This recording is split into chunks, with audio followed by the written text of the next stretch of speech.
ನಮಸ್ಕಾರ ವಿದ್ಯಾರ್ಥಿಗಳೇ. ಪ್ರಥಮ PUCಯ ಒಂದು ಗದ್ಯ ಶಾಸ್ತ್ರಿ ಮಾಸ್ತರ ಮತ್ತವರ ಮಕ್ಕಳು ಅನ್ನುವಂಥದ್ದು. ಈ ಒಂದು ಗದ್ಯವನ್ನು ರಚಿಸಿದಂತಹವರು ಡಾಕ್ಟರ್ ಚೆನ್ನಣ್ಣ ವಾಲಿಕಾರ್ ಅವರು. ಇನ್ನು ಈ ಒಂದು ಗದ್ಯಕ್ಕೆ ಸಂಬಂಧಿಸಿದಂತಹ ಸಂಪೂರ್ಣವಾದ ಪ್ರಶ್ನೋತ್ತರಗಳನ್ನು ಈ ಒಂದು ವಿಡಿಯೋದಲ್ಲಿ ನೋಡ್ತಾ ಹೋಗೋಣ. ಒಂದು ವಾಕ್ಯದಲ್ಲಿ ಉತ್ತರಿಸಿ ಅಂತ ಇದೆ. ಶೇಂಗಾ ಮಾರುವನ ದಿನದ ಸಂಪಾದನೆ ಎಷ್ಟಿತ್ತು ಅಂತ ಇದೆ. ಅದು 50ರಿಂದ 60 ರೂಪಾಯಿ. ಗಾಡಿ ಶಹಬಾದಿಗೆ ಬಂದಾಗ ಸಮಯ ಎಷ್ಟಾಗಿತ್ತು ಅಂತ ಇದೆ. ಗಾಡಿ ಶಹಬಾದಿಗೆ ಬಂದಾಗ ಸಮಯ ಮಧ್ಯರಾತ್ರಿ 12 ಆಗಿತ್ತು. ಶಾಸ್ತ್ರಿ ಮಾಸ್ತರರ ಹೆಂಡತಿಯ ಹೆಸರೇನು ಅಂತ ಇದೆ. ಶಾಸ್ತ್ರಿ ಮಾಸ್ತರರ ಹೆಂಡತಿಯ ಹೆಸರು ಅಂಬವ್ವ. ಮಾಸ್ತರರ ಅವಳಿ ಮಕ್ಕಳ ಸಾವು ಹೇಗಾಯ್ತು ಅಂತ ಇದೆ. ಮಾಸ್ತರರ ಅವಳಿ ಮಕ್ಕಳು ಲಾರಿಗೆ ಸಿಲುಕಿ ಗಿಜಗುಳಿಕಿಯಾಗಿ ಮರಣವನ್ನ ಹೊಂದಿರ್ತಾರೆ. ಮಾಸ್ತರರಿಗೆ ಇನ್ನೂ ಎಷ್ಟು ವರ್ಷ ಸೇವೆ ಇತ್ತು ಅಂದರೆ ಮಾಸ್ತರರಿಗೆ ಇನ್ನೂ 10 ವರ್ಷ ಸೇವೆ ಇತ್ತು.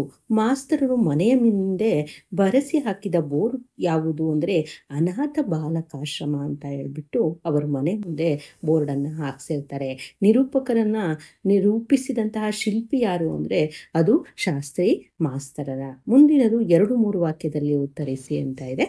ತಾವು ಓದಿದ ಹೈಸ್ಕೂಲ್ ನೆನಪು ಬಂದಾಗ ನಿರೂಪಕರಿಗೆ ಏನಿಸ್ತಾ ಇತ್ತು ಅಂದರೆ ತಾವು ಓದಿದಂತಹ ಹೈಸ್ಕೂಲ್ ನೆನಪಿಗೆ ಬಂದಾಗ ನಿರೂಪಕರಿಗೆ ಶಾಲೆಯ ವರಾಂಡದಲ್ಲಿ ಸಾಕಷ್ಟು ಜಾಗವಿದೆ, ಅಲ್ಲೇ ಮಲಗಿದರಾಯಿತು, ಅಲ್ಲಿ ಚಪ್ರಾಸಿ ಇರುವನು, ನಾನು ಹಳೆ ವಿದ್ಯಾರ್ಥಿ ಅಂದರೆ ಬಿಡುವನು ಎಂದು ಅವರಿಗೆ ಅನಿಸಿತು. ನಿರೂಪಕರ ಓರೆಕೋರೆಗಳನ್ನು ತಿದ್ದಿದ ಗುರುಗಳು ಯಾರು ಅಂತಂದರೆ ಸೂಡಿ, ಲಾಲಾ, ಶೆಟ್ಟಿ ಮತ್ತು ದೇಶಪಾಂಡೆ.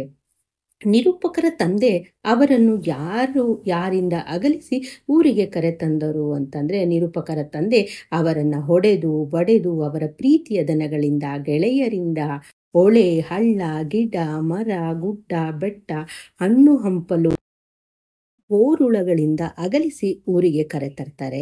ಪ್ರೈಮರಿ ಶಾಲೆ ಸೇರಿದಾಗ ನಿರೂಪಕರನ್ನ ಅಂಬವ್ವ ಹೇಗೆ ನೋಡ್ಕೊಳ್ತಾ ಇದ್ರು ಅಂತಂದರೆ ಪ್ರೈಮರಿಗೆ ಶಾಲೆಗೆ ಸೇರಿದಾಗ ನಿರೂಪಕರನ್ನ ಅಂಬವ್ವ ನಿರೂಪಕರಿಗೆ ಸಂಜೆ ಮುಂಜಾನೆ ಸಿಹಿ ತಿಂಡಿ ತಿನಿಸುಗಳನ್ನು ಮಾಡಿದ ಅಡಿಗೆಯನ್ನು ತಿನ್ನಿಸ್ತಾ ಇದ್ರು. ಶಹಬಾದಿಗೆ ಸಂತೆ ಮಾಡಲು ಹೋಗುವಾಗ ಕರೆದುಕೊಂಡು ಹೋಗ್ತಾ ಇದ್ರು. ಹೋಟೆಲಲ್ಲಿ ಹೊಟ್ಟೆ ತುಂಬ ತಿನ್ನಿಸ್ತಾ ಇದ್ರು. ಇನ್ನು ಮಾಸ್ತರರ ಮಕ್ಕಳ ಶವಯಾತ್ರೆಗೆ ಜನ ಹೇಗೆ ಬಂದಿತ್ತು ಅಂದರೆ ಅಲ್ಲಿ ಶಾಲೆಗೆ ಶಾಲೆ, ಬಜಾರಿಗೆ ಬಜಾರೆ, ಊರಿಗೆ ಊರೇ, ಆಸ್ಪತ್ರೆಗೆ ಓಡಿ ಬಂದಿತ್ತು. ಅದು ಶವಯಾತ್ರೆಯಾಗಿರಲಿಲ್ಲ, ದೇವರ ಜಾತ್ರೆಗೆ ಜನ ಸೇರಿದಂತಿತ್ತು. ಅವಳಿ ಮಕ್ಕಳ ಸಾವಿನ ನಂತರ ಮಾಸ್ತರ್ ಮತ್ತು ಅಂಬವ್ವನ ಸ್ಥಿತಿ ಏನಾಯಿತು ಅಂತಂದರೆ ಅದು ಮಕ್ಕಳ ಸಾವಿನ ನಂತರ ಮಾಸ್ತರ್ ಹುಚ್ಚಾಗಿ ಹೋದ್ರು. ಅವರ ಸ್ಥಿತಿಯು ಮೈ ಮೇಲೆ ಮುಗಿಲು ಹರಿದು ಬಿದ್ದಂತೆ ಸಿಡಿಲು ಎರಗಿದಂತಾಯಿತು. ಅಂಬವ್ವ ಮಕ್ಕಳ ಸಾವಿನ ಸುದ್ದಿ ಕೇಳಿ ಹೃದಯ ಒಡೆದು ಸತ್ತಳು. ಮಾಸ್ತರರು ಬಾಡಿಗೆ ಮನೆಯನ್ನು ಹೇಗೆ ಖರೀದಿಸುತ್ತಿದ್ರು ಅಂದರೆ ನಿವೃತ್ತಿಗೆ ಅರ್ಜಿ ಸಲ್ಲಿಸಿದ ಮಾಸ್ತರರ ಹೆಂಡತಿಯ ಮಕ್ಕಳ ಹೆಸರಲ್ಲಿ ಇಟ್ಟಿದ್ದಂತಹ ಜೀವ ವಿಮೆ ಬ್ಯಾಂಕಿನ ಹಣವನ್ನು ಹಿಂತೆಗೆದರು. ಅದಕ್ಕೆ ನಿವೃತ್ತಿಯಿಂದ ಬಂದ ಹಣವನ್ನು ಸೇರಿಸಿ ತಾವು ಬಾಡಿಗೆಗಿದ್ದ ಮನೆಯನ್ನು ಅವರು ಖರೀದಿಸ್ತಾರೆ. ಇನ್ನು ಸಂದರ್ಭವನ್ನು ಸೂಚಿಸಿ ಸ್ವಾರಸ್ಯವನ್ನು ವಿವರಿಸಿ ಅಂತ ಇದೆ. ನಾನು ಗಡಬಡಿಸಿ ಎದ್ದು ಗಾಡಿ ಹತ್ತಿದೆ ಅನ್ನುವಂಥದ್ದು. ಈ ಒಂದು ವಾಕ್ಯವನ್ನು ಡಾಕ್ಟರ್ ಚೆನ್ನಣ್ಣ ವಾಲಿಕರ್ ಅವರು ಬರೆದಂತಹ ಶಾಸ್ತ್ರಿ ಮಾಸ್ತರ ಮತ್ತವರು ಮಕ್ಕಳು ಎಂಬುವಂತಹ ಒಂದು ಪಾಠದಿಂದ ಆರಿಸಲಾಗಿದೆ. ಸಂದರ್ಭವನ್ನು ನೋಡೋದಾದರೆ ನಿರೂಪಕರು ಅಣ್ಣನ ಟೆಲಿಗ್ರಾಮ್ ಸಲುವಾಗಿ ಊರಿಗೆ ಹೊರಟ ಸಂದರ್ಭವನ್ನು ವಿವರಿಸುವಂತಹ ವಾಕ್ಯ ಇದಾಗಿದೆ. ಇನ್ನು ಸ್ವಾರಸ್ಯವನ್ನು ನೋಡೋದಾದರೆ ನಿರೂಪಕರು ಅಣ್ಣನ ಟೆಲಿಗ್ರಾಮ್ ಗಮನಿಸಿದ ನಂತರ ಶಹಬಾದಿಗೆ ಹೊರಡಲು ಸಜ್ಜಾಗ್ತಾರೆ. ಗಾಡಿ ಬರಲು ಇನ್ನು 1 ತಾಸು ಬಾಕಿ ಇತ್ತು. ಆಗ ಒಬ್ಬ ಶೇಂಗಾಕಾಯಿ ಮಾರ್ತಾ ನಿರೂಪಕರ ಪಕ್ಕದಲ್ಲಿ ಕುಳಿತ. ಆತ ಬೇರಾರೂ ಆಗಿರದೆ ನಿರೂಪಕರ ಬಾಲ್ಯದ ಗೆಳೆಯನಾಗಿರ್ತಾನೆ. ಆತ ತನ್ನ ಜೀವನದ ಕಥೆಯನ್ನು ತಿಳಿಸ್ತಾ ಎಲ್ಲ ಕೆಲಸ ಸಿಗದಾಗ ಈ ದಂಧ ಅಂದರೆ ಕೆಲಸ ಆರಂಭಿಸಿರುವುದಾಗಿ ಹೇಳ್ತಾನೆ. ಆ ಸಮಯಕ್ಕೆ ನಿರೂಪಕರ ಊರಿನ ಗಾಡಿ ಬಂತು. ಆಗ ನಿರೂಪಕರು ಈ ಮೇಲಿನಂತೆ ಹೇಳ್ತಾರೆ. ನಾನು ಸಂಮೋಹನಕ್ಕೊಳಗಾದೆ ಅನ್ನುವಂತಹದ್ದು ಈ ಒಂದು ವಾಕ್ಯದ ಸಂದರ್ಭವನ್ನು ನೋಡೋದಾದರೆ ನಿರೂಪಕರು ತನ್ನ ಹಳೆಯ ಶಾಲೆಯ ಸವಿ ನೆನಪುಗಳನ್ನು ವಿವರಿಸುವಂತಹ ಸಂದರ್ಭ ಇದಾಗಿದೆ. ಇನ್ನು ಸ್ವಾರಸ್ಯವನ್ನು ನೋಡೋದಾದರೆ ನಿರೂಪಕರು ಶಹಬಾದಿಗೆ ಬಂದಾಗ ನಡುರಾತ್ರಿ ಮಳೆ ಧಾರಾಕಾರವಾಗಿ ಸುರಿತಾ ಇತ್ತು. ನಿಲ್ದಾಣದಲ್ಲಿ ತಂಗಲು ಅಂದರೆ ಉಳಿದುಕೊಳ್ಳಲು ಜಾಗ ಇಲ್ಲದ ಕಾರಣ ನಿರೂಪಕರಿಗೆ ತಾನು ಕಲಿತ ಶಾಲೆಯ ನೆನಪಾಗುತ್ತೆ. ಜವಾನನ ಅನುಮತಿ ಪಡೆದು ಶಾಲೆಯಲ್ಲಿ ವಿಶ್ರಾಂತಿ ಗೆ ಮುಂದಾದಾಗ ಶಾಲೆಯ ಒಂದೊಂದು ಸ್ಥಳವು ಒಂದೊಂದು ನೆನಪನ್ನು ಮೆಲುಕಾಗ್ತಾ ಇತ್ತು. ಆ ನೆನಪುಗಳನ್ನು ಮೆಲುಕಿಸುತ್ತಾ ನಿರೂಪಕರು ಭಾವಪರವಶತೆಗೆ ಒಳಗಾಗ್ತಾರೆ. ಇನ್ನು ನೆನಪುಗಳ ಮಳೆಯಂತೆ ಸುರಿಯತೊಡಗಿದವು ಅನ್ನುವಂಥದ್ದು ಈ ಒಂದು ವಾಕ್ಯದ ಸಂದರ್ಭವನ್ನು ನೋಡೋದಾದ್ರೆ, ನಿರೂಪಕರು ವಿದ್ಯಾರ್ಥಿಯಾಗಿದ್ದ ಸಂದರ್ಭ, ಹಳೆಯ ಶಾಲೆಯಲ್ಲಿ ಕಳೆದ ಸಿಹಿ ಕಹಿ ನೆನಪುಗಳನ್ನು ವಿವರಿಸುವ ಸಾಲು ಇದಾಗಿದೆ. ಇನ್ನು ಸ್ವಾರಸ್ಯವನ್ನು ನೋಡೋದಾದ್ರೆ, ನಿರೂಪಕರು ಶಾಲೆಯ ವರಾಂಡದಲ್ಲಿ ಕುಳಿತಾಗ ಅವರಿಗೆ ಹಿಂದಿನ ನೆನಪುಗಳು ಕಾಡತೊಡಗ್ತವೆ. ಕಾರ್ಯಕ್ರಮ ನಡೆಯುತ್ತಿದ್ದ ವೇದಿಕೆಯ ಕಡೆ ಹೋದಾಗ ಅಲ್ಲಿ ನಿರೂಪಕರು ಬದಲಾಯಿಸಿದಂತಹ ಹಲವು ಘಟನೆಗಳು ನೆನಪಾಗ್ತವೆ. ಅದರಲ್ಲೂ ತಮ್ಮ ಜೊತೆಗೆ ಶಹಬಾದಿಗೆ ಕರೆದುಕೊಂಡ ಬಂದ ಶಾಸ್ತ್ರಿ ಮಾಸ್ತರರ ನೆನಪಾದಾಗ ನೆನಪುಗಳು ಮಳೆಯಂತೆ ಸುರಿಯಲಾರಂಭಿಸ್ತವೆ. ನಮ್ಮ ಪಾಲಿಗೆ ನಿತ್ಯ ಹಬ್ಬವಾಗಿರ್ತಾ ಇತ್ತು ಅನ್ನುವಂಥದ್ದು.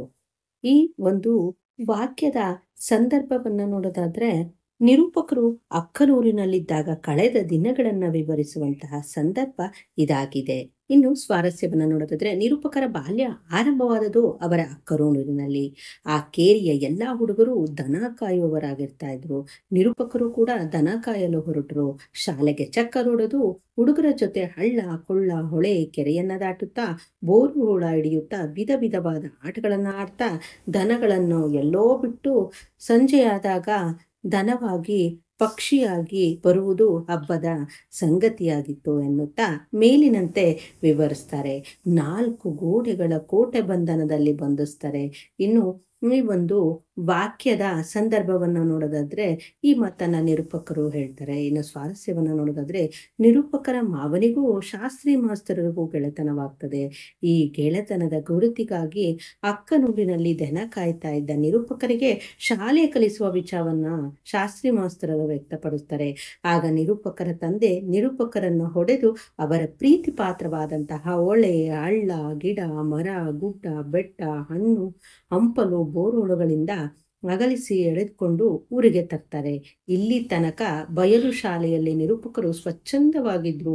ಅವರನ್ನ ಅಲ್ಲಿಂದ ಕರೆತಂದು ಅವರ ಸ್ವಾತಂತ್ರ್ಯಕ್ಕೆ ಧಕ್ಕೆ ತಂದಂತಾಯ್ತು ಎನ್ನುವಾಗ ಈ ಮೇಲಿನ ಮಾತು ಬಂದಿದೆ. ಇನ್ನು ಅಕ್ಷರ ಮಳೆ ಧಾರಾಕಾರವಾಗಿ ಸುರಿಯತೊಡಗಿತು ಅನ್ನುವಂಥದ್ದು ನಿರೂಪಕರು ಶಾಸ್ತ್ರಿ ಮಾಸ್ತರರ ಆಶ್ರಯದಲ್ಲಿ ಬೆಳೆದು ಅವರಲ್ಲಿ ಆದ ಬದಲಾವಣೆಯನ್ನು ವಿವರಿಸುವಂತಹ ಸಂದರ್ಭ ಇದಾಗಿದೆ. ಇನ್ನು ಸ್ವಾರಸ್ಯವನ್ನು ನೋಡೋದಾದ್ರೆ, ಶಾಸ್ತ್ರಿ ಮಾಸ್ತರರ ಮನೆಗೆ ಬಂದಾಗ ಆರಂಭದಲ್ಲಿ ನಿರೂಪಕರಿಗೆ ಹಳೆಯ ನೆನಪುಗಳು ಕಾಡ್ತಾ ಇದ್ವು. ಆದರೆ ಶಾಸ್ತ್ರಿ ಮಾಸ್ತರರ ಬಾಂಧವ್ಯ ಅಂಬವಳ ಆರೈಕೆಯಲ್ಲಿ ನಿರೂಪಕರ ಹಳೆಯ ನೆನಪುಗಳು ಮಾಯವಾಗಿ ಅವರ ಮನಸ್ಸನ್ನು ಪರಿವರ್ತಿಸಿತು. ನಿರೂಪಕರ ಅಕ್ಷರ ಕಲಿಯಲು ಮುಂದಾದಾಗ ಅಕ್ಷರ ಮಳೆ ಧಾರಾಕಾರವಾಗಿ ಸುರಿಯತೊಡಗಿತು. ಅಲ್ಲಿ ಅಳೆದವರೇ ಪಾಪಿಗಳಾಗಿದ್ದರು ಅನ್ನುವಂಥದ್ದು ಈ ಒಂದು ವಾಕ್ಯದ ಸಂದರ್ಭವನ್ನು ನೋಡೋದಾದ್ರೆ, ಶಾಸ್ತ್ರಿ ಮಾಸ್ತರರ ಸುಂದರ ಕುಟುಂಬ ಮಸಣವಾದಂತೆ ಆದ ಸಂದರ್ಭವನ್ನು ವಿವರಿಸುವಂತಹ ವಾಕ್ಯ ಇದಾಗಿದೆ. ಸ್ವಾರಸ್ಯವನ್ನು ನೋಡೋದಾದ್ರೆ, ಒಂದು ದಿನ ಶಾಲೆ ಬಿಟ್ಟಾಗ ಮಾಸ್ತರರ ಮಕ್ಕಳು ನಡೆಯುತ್ತಾ ಆಟವಾಡುತ್ತಾ ರಸ್ತೆಯ ಬದಿಯಲ್ಲಿ ಬರ್ತಾ ಇದ್ವು.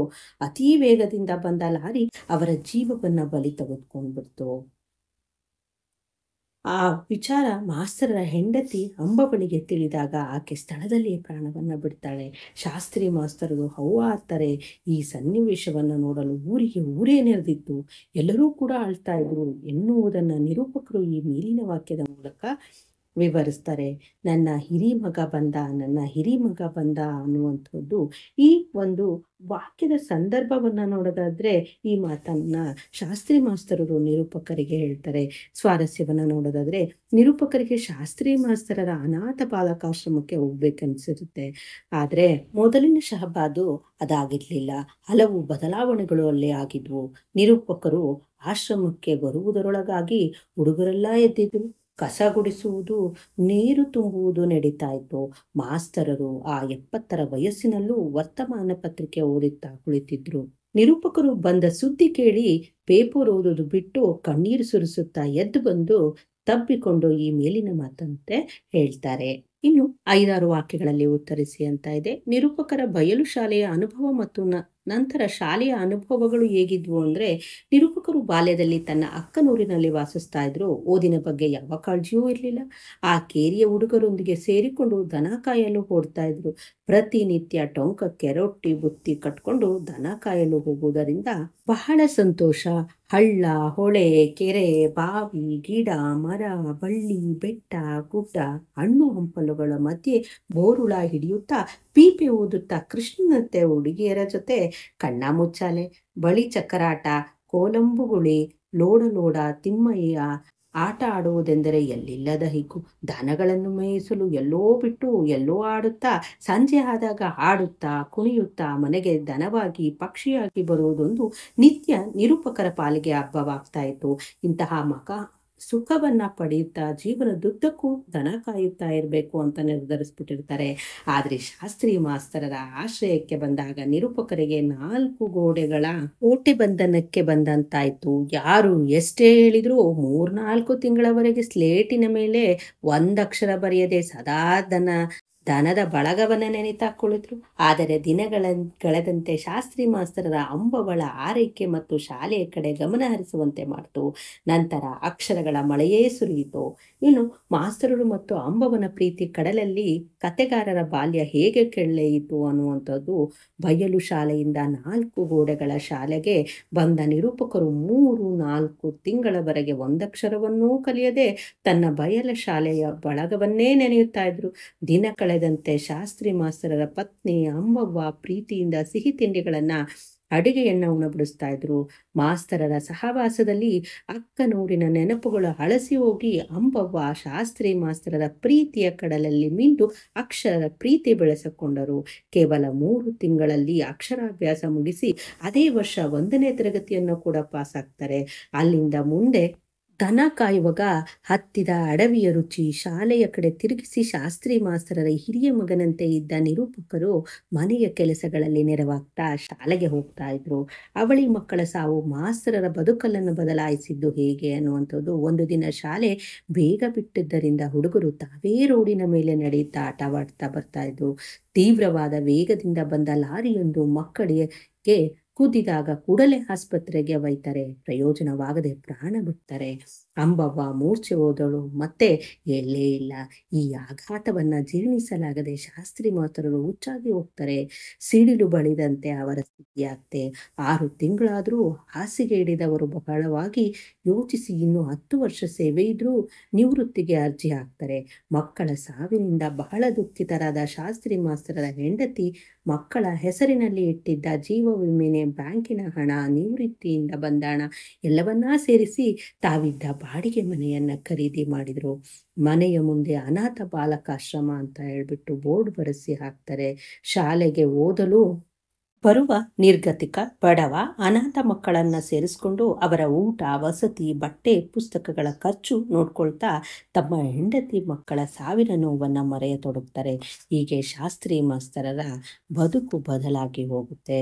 ಇನ್ನು ಅನಾಥ ಬಾಲಕಾಶ್ರಮವನ್ನು ಶಾಸ್ತ್ರಿ ಮಾಸ್ತರರು ಹೇಗೆ ಪ್ರಾರಂಭಿಸಿದರು ಅನ್ನುವಂಥದ್ದು. ಶಾಸ್ತ್ರಿ ಮಾಸ್ತರರು ಹುಚ್ಚಾಗಿ ಹೋಗ್ರು. ಅಂಬವ್ವ ಮತ್ತು ಮಕ್ಕಳ ಸಾವಿನಿಂದ ಶಾಸ್ತ್ರಿ ಮಾಸ್ತರರ ಸ್ಥಿತಿ ಸಿಡಿಲು ಬಡಿದಂತಾಗುತ್ತೆ. 6 ತಿಂಗಳಾದರೂ ಹಾಸಿಗೆ ಹಿಡಿದವರು ಬಹಳವಾಗಿ ಯೋಚಿಸಿ ಇನ್ನು 10 ವರ್ಷ ಸೇವೆ ಇದ್ರೂ ನಿವೃತ್ತಿಗೆ ಅರ್ಜಿಯನ್ನು ಹಾಕ್ತಾರೆ. ಮಕ್ಕಳ ಸಾವಿನಿಂದ ಬಹಳ ದುಃಖಿತರಾದ ಶಾಸ್ತ್ರಿ ಮಾಸ್ತರರ ಹೆಂಡತಿ ಮಕ್ಕಳ ಹೆಸರಿನಲ್ಲಿ ಇಟ್ಟಿದ್ದ ಜೀವ ವಿಮೆಯನ್ನ, ಬ್ಯಾಂಕಿನ ಹಣ, ನಿವೃತ್ತಿಯಿಂದ ಬಾಡಿಗೆ ಹಣ ಎಲ್ಲವನ್ನ ಸೇರಿಸಿ ತಾವಿದ್ದ ಬಾಡಿಗೆ ಮನೆಯನ್ನ ಅವರು ಖರೀದಿ ಮಾಡ್ತಾರೆ. ಮನೆಯ ಮುಂದೆ ಅನಾಥ ಬಾಲಕಾಶ್ರಮ ಅಂತ ಹೇಳ್ಬಿಟ್ಟು ಬೋರ್ಡನ್ನು ಬರೆಸಿ ಹಾಕಿದ್ರು. ಶಾಲೆಗೆ ಓದಲು ಬರುವಂತಹ ನಿರ್ಗತಿಕ, ಬಡವ, ಅನಾಥ ಮಕ್ಕಳನ್ನು ಸೇರಿಸ್ಕೊಂಡು ಅವರ ಊಟ, ವಸತಿ, ಬಟ್ಟೆ, ಪುಸ್ತಕಗಳ ಖರ್ಚನ್ನು ನೋಡ್ಕೊಳ್ತಾ ತಮ್ಮ ಹೆಂಡತಿ ಮಕ್ಕಳ ಸಾವಿನ ನೋವನ್ನು ಮರೆಯತೊಡಗಿದ್ರು. ಇನ್ನು ಬದಲಾದ ಶಹಬಾದನ ಲೇಖಕರು ಹೇಗೆ ನಿರೂಪಿಸಿದ್ದಾರೆ ಅಂತಂದರೆ, ರಾತ್ರಿ 1 ಗಂಟೆ ಸುಮಾರಿಗೆ ಶಹಬಾದ್ ತಲುಪಿದ ನಿರೂಪಕರು ತಾವು ಓದಿದ್ದ ಹೈಸ್ಕೂಲ್ ನೆನಪಾಗಿ ಅಲ್ಲಿ ಹೋಗಿ ವಿಶ್ರಾಂತಿ ತೆಗೆದುಕೊಂಡ್ರು.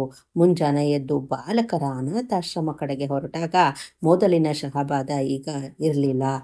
ACC ಸಿಮೆಂಟ್ ಕಂಪನಿಯಿಂದ, ABL ಕಂಪನಿಯಿಂದ ಜನ ತುಂಬಿ ಹೋಗಿತ್ತು. ಊರಿನ 4 ದಿಕ್ಕಿಗೂ ಊರು ಒಂದೊಂದು ಮೈಲಿನವರೆಗೂ ಬೆಳೆದಿತ್ತು. ನಿರೂಪಕರು ನೋಡ್ತಾ ಹೊರಟರು. ನೀರು ತುಂಬುವ, ಸಂಡಾಸಿಗೆ ಹೊರಟಿರುವ, ಕೆಲಸಕ್ಕಾಗಿ ಹೊರಟಿರುವ, ಊರಿಗೆ ಹೋಗುವ, ಕಾಯಿ ಪಲ್ಯ ತುಂಬಿಕೊಂಡು ಬರುವ, ಹೋಟೆಲ್ ಅಂಗಡಿ ತೆರೆಯುವ ಜನರನ್ನು ನೋಡ್ತಾ ನಡೆದರು.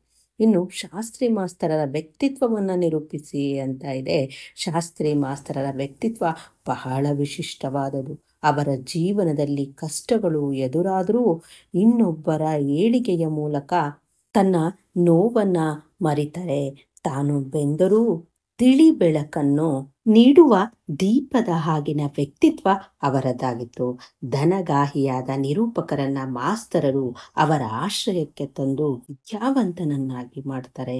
ನಿರೂಪಕರೇ ಹೇಳುವ ಹಾಗೆ ಎಲ್ಲೋ ಬಿದ್ದ ಕಲ್ಲನ್ನ ಕಡೆದು ದೇಗುಲದೊಳಗೆ ಇಟ್ಟಂಥವರು ಮಕ್ಕಳಿಲ್ಲದ ಶಾಸ್ತ್ರಿ ಮಾಸ್ತರರ ದಂಪತಿಗಳು ನಿರೂಪಕರನ್ನ ತನ್ನ ಮಗನಂತೆ ಬಹಳ ಪ್ರೀತಿಯಿಂದ ನೋಡ್ಕೊಳ್ತಾ ಇದ್ರು, ಆರೈಕೆ ಮಾಡ್ತಾ ಇದ್ರು. ತಮಗೆ ಮಕ್ಕಳಾದರೂ ನಿರೂಪಕರ ಮೇಲೆ ಸ್ವಲ್ಪವೂ ಪ್ರೀತಿ ಕಡಿಮೆ ಆಗ್ತಿಲ್ಲ. ಹೆಂಡತಿ ಮಕ್ಕಳನ್ನು ಕಳೆದುಕೊಂಡಾಗಲೂ ಧೃತಿಗೆಡದೆ ಸ್ವಯಂ ನಿವೃತ್ತಿ ಕೈಗೊಂಡು ಹೆಂಡತಿ ಮಕ್ಕಳ ಹೆಸರಿನಲ್ಲಿ ಇಟ್ಟಿದ್ದಂತಹ ಜೀವ ವಿಮೆ ಬ್ಯಾಂಕಿನ ಹಣ ತೆಗೆದು ಅಲ್ಲದೆ ನಿವೃತ್ತಿಯಿಂದ ಬಂದಂತಹ ಹಣವನ್ನೂ ಸೇರಿಸಿ ತಾನಿದ್ದ ಬಾಡಿಗೆ ಮನೆಯನ್ನ ಸ್ವಂತಕ್ಕೆ ಖರೀದಿಸಿ ಅನಾಥ ಬಾಲಕಾಶ್ರಮವನ್ನ ನಿರ್ಮಿಸ್ತಾರೆ. ಬಡ ನಿರ್ಗತಿಕ ಅನಾಥ ಮಕ್ಕಳ ಏಳಿಗೆಗಾಗಿ ಶ್ರಮಿಸಿ ತನ್ನ ನೋವನ್ನ ಮರೆಯಲು ಮುಂದಾದ್ರು. ಇಂತಹ ಶಾಸ್ತ್ರಿ ಮಾಸ್ತರರ ವ್ಯಕ್ತಿತ್ವ ಅನುಕರಣೀಯವಾದುದು. ಇಷ್ಟು ಶಾಸ್ತ್ರಿ ಮಾಸ್ತರರ ಮತ್ತು ಮಕ್ಕಳು ಅನ್ನುವಂತಹ ಒಂದು ಗದ್ಯಕ್ಕೆ ಸಂಬಂಧಿಸಿದಂತಹ ಸಂಪೂರ್ಣವಾದಂತಹ ಪ್ರಶ್ನೋತ್ತರವಾಗಿತ್ತು. ಮುಂದಿನ ಒಂದು ಗದ್ಯ ಅಥವಾ ಪದ್ಯದ ಪ್ರಶ್ನೋತ್ತರಗಳನ್ನು ಮುಂದಿನ ವಿಡಿಯೋದಲ್ಲಿ ನೋಡೋಣ. ಧನ್ಯವಾದಗಳು.